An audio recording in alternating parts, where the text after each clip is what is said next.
Sa video natin guys, samahan nyo kami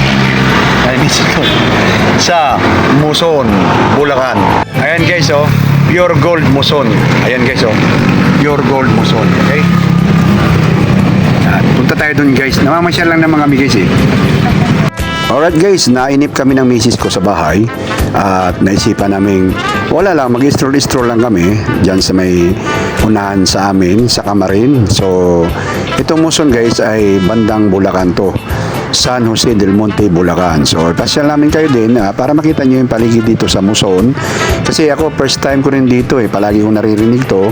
Pero hindi ko napupuntahan. So, sabi ko sa misis ko, tara, puntahan natin. Eh, si misis naman ay nainip. Mabuti, nainganyo kong sumama rin. Kaya, para hindi rin ako mainip mag-isa mag-ikot-ikot. Kaya, sumama sa akin. Ayan, pakita namin sa inyo kung ano yung forma ng Muson, San Jose del Monte, Bulacan. Ayan guys, so, yung paligid dito guys, tingnan nyo guys para makita rin nyo yung paligid ba, kung anong paligid ng Muson. Okay guys, ito yung paligid ng Muson. Pero basta inikot-ikot lang namin ko rito. Hindi ko alam kung ano itong lugar na to. Okay guys, ito yung simbahan at saka munisipyo ng San Jose del Monte, Bulacan, Muson. Ayan o. Ayan guys, ayan o, ayan o. Ito yung pinakasintro nila, yan simbahan nila yung sa unahan. Okay. Ayun guys, hindi nga namin kabisado, lalo na ako, hindi ko kabisado yung lugar na to. Medyo nagkandawala-wala kami. So, ikot-ikot kami dyan. Malawak-lawak din pala itong Muson guys. At napansin ko guys, wala namang kaibahan yung view niya, yung sitwasyon niya sa bandang Caloocan, bandang medyo dito sa may Quezon City. Medyo marami nga lang na mga bakanting luti, siguro sa mga mayayaman yan, na pinapahinog pa nila ba para pagdating ng panahon na maraming tao, tsaka nila tayuan siguro ng malalaking establishment, no guys? So ngayon, kaya minsan napapaisip ako, kung dito ka magtatrabaho, ang wage ng mga trabahador dito ay provincial rate. Provincial rate guys ba? Kasi provincial ka mo eh. Pero sa totoo lang guys, wala namang kaibahan yung sitwasyon, yung kalagayan ng mga tao. Walang kaibahan. Kuwan din eh. Manila rate pa rin ang datingan eh. So, kaya lang yun guys. Yun lang guys. Ito guys, nandito na kami rito sa may kuwan.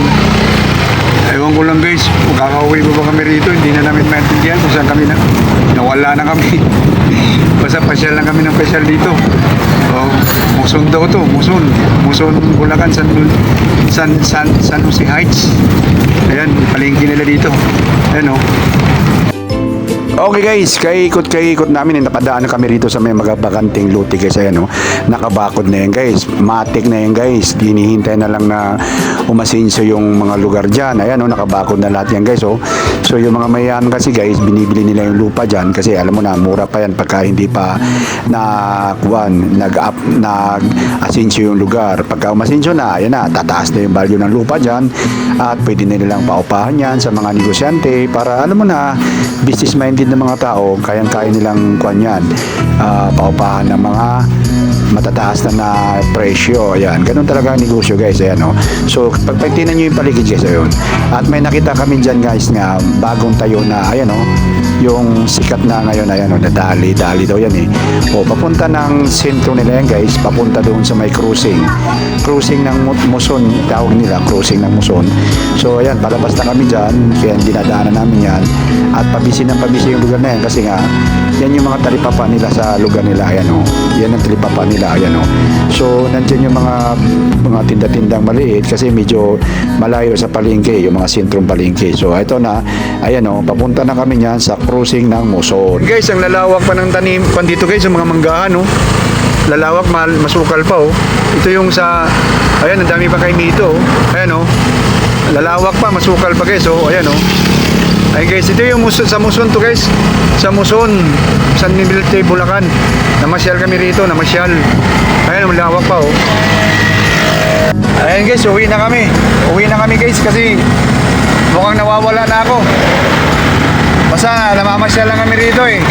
Hanggang dito na lang yung video na to guys. Uwi na kami. Ayan guys, pauwi na kami at wala naman kasi kaming sadya dyan kundi mamasyal lang, makita tingin-tingin sa paligid. Ika nga sabi nga nila habang nakakalakad, mamasyal. Bye-bye.